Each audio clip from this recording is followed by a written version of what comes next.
తిరుపతిలో తెలుగు యువత ఆధ్వర్యంలో ఒక వినూత్న నిరసనకి శ్రీకారం చుట్టారు. ప్రతి సంవత్సరం జాబ్ క్యాలెండర్ రిలీజ్ చేస్తామని చెప్పి జగన్మోహన్ రెడ్డి గతంలో ఇచ్చినటువంటి హామీలు ఏమయ్యాయి అంటూ కూడా ఈ యొక్క కార్యక్రమంకి శ్రీకారం చుట్టారు.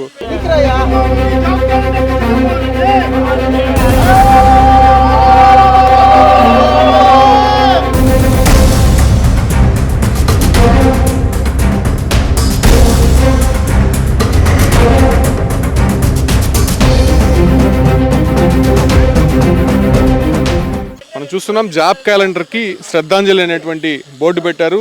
అంటే జాబ్ క్యాలెండర్కి జననం ఫిబ్రవరి 19 నాడు నవరత్నాల్లో భాగంగా ప్రతి సంవత్సరం కూడా జనవరి 1న జాబ్ క్యాలెండర్ విడుదల చేస్తామని చెప్పి కూడా జగన్ అప్పుడు హామీ ఇచ్చారు.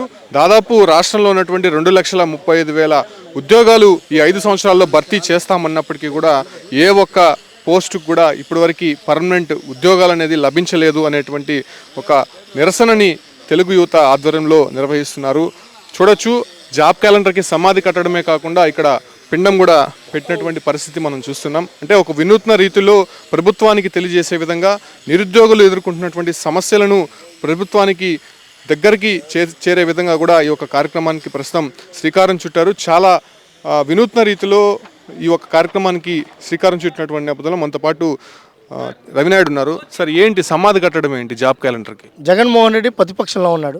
ఆ రోజు ఆయన చెప్పిన మాట ఏంటంటే, నేను అధికారంలోకి వస్తానే 2,35,000 పోస్టులను భర్తీ చేస్తా, ప్రతి జనవరి 1వ తారీఖున క్యాలెండర్ ఎలా మారుతుందో జాబ్ క్యాలెండర్ కూడా అదే రోజు ప్రకటిస్తా, మీ భవిష్యత్తు నాది, మీకు మేనమామంగా ఉంటా, మిమ్మల్ని హక్కును చేసుకుంటా, మీ జీవితాలు అంతా మారిపోతాయని చెప్పాడు. నమ్మిన యువత అంతా ఆయనకు ఓట్లేశారు.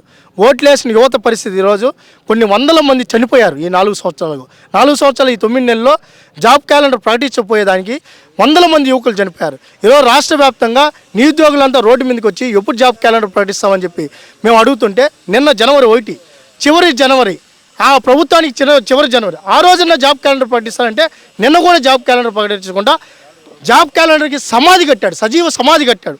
ఈ సజీవ సమాధి ఇదే. మీరు చూడండి, 21 జనవరి ప్రకటించలా, 21 ప్రకటించలా, 22 ప్రకటించలా, 23 ప్రకటించలా, 24 ప్రకటించలా, ఇంకెప్పుడు ప్రకటిస్తారు? దీనికి సమాధి కట్టేశాడు. ఈరోజు తెలుగు యువత ఆధ్వర్యంలో నిరుద్యోగుల పక్షాన సజీవ సమాధి కట్టావు జగన్మోహన్ రెడ్డి. ప్రతి గ్రామంకి వెళ్తాం, ప్రజలను కలుస్తాం, మమ్మల్ని చేసిన మోసాన్ని ప్రజలకు వివరిస్తాం.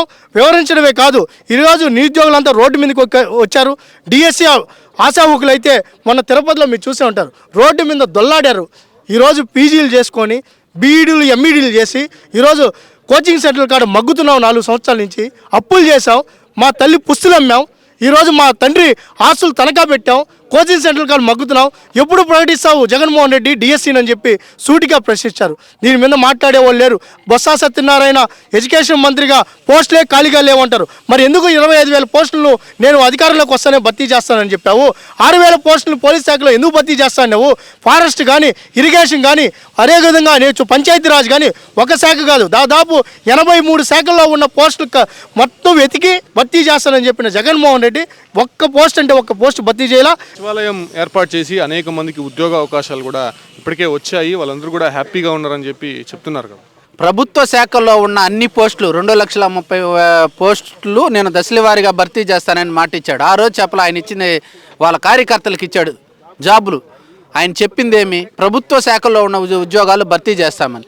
ఆయన అప్పుడు ఏం చెప్పాడు ప్రతిపక్ష నేతగా, ప్రతి సంవత్సరం జనవరి 1వ తేదీ జాబ్ క్యాలెండర్ రిలీజ్ చేస్తాను దశల వారీగా అన్నాడు.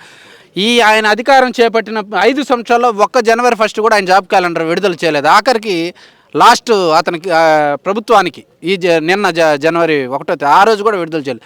అందుకు నిరసనగా తిరుపతిలో తెలుగు యువత ఇంకా జాబ్ క్యాలెండర్ పైన ఆశలు వదులుకొని ఫైనల్గా ఈ నిరసన ద్వారా ప్రభుత్వానికి ఏం చెప్పబోతున్నారు? అధికారం లేనప్పుడు ప్రతి కాలేజీ మెట్టెక్కి ప్రతి ఒక్క విద్యార్థులకి నువ్వేం చెప్పావు? 2,35,000 ప్రభుత్వ ఉద్యోగాలు ఉన్నాయి, ఇది మీకు కేటాయిస్తా, మీరు సంతోషంగా ఉండండి, మీకు మేనమామ అన్న చెల్లి అన్నీ చెప్పిన జగన్మోహన్ రెడ్డి ఈరోజు కళ్ళు మూసుకొని ప్రభుత్వాన్ని నడిపి ప్రతి సంవత్సరం జనవరి మీరు జాబ్ క్యాలెండర్ రిలీజ్ చేయకుండా, లేక ఉద్యోగాలు లేని వాళ్ళకి నిరుద్యోగ భృతి ఇవ్వకుండా, ఆఖరి సంవత్సరం జనవరి రోజన్నా నువ్వు విడుదల చేస్తాననుకున్నా ఆ జాబ్ క్యాలెండర్ విడుదల చేయనందుకు ఈరోజు ఆఖరి సంవత్సరం నీకు ఎండింగ్లో విద్యార్థుల తరఫున ఆఖరి సమాధి కట్టాం. గడిచినటువంటి 5 సంవత్సరాలుగా జగన్ ఇచ్చినటువంటి హామీల మేరకు జాబ్ క్యాలెండర్ విడుదల చేయలేదు. కనీసం 2024 జనవరి కన్నా విడుదల చేస్తారు అని అందరూ ఆశించాం. కాకపోతే జనవరి 24న ఎన్నికలకు ముందుకు కూడా వైసీపీ ప్రభుత్వం జాబ్ క్యాలెండర్ విడుదల చేయకపోవడం పట్ల తెలుగు యువత ఇలాంటి వినూత్న నిరసనకి శ్రీకారం చుట్టారు.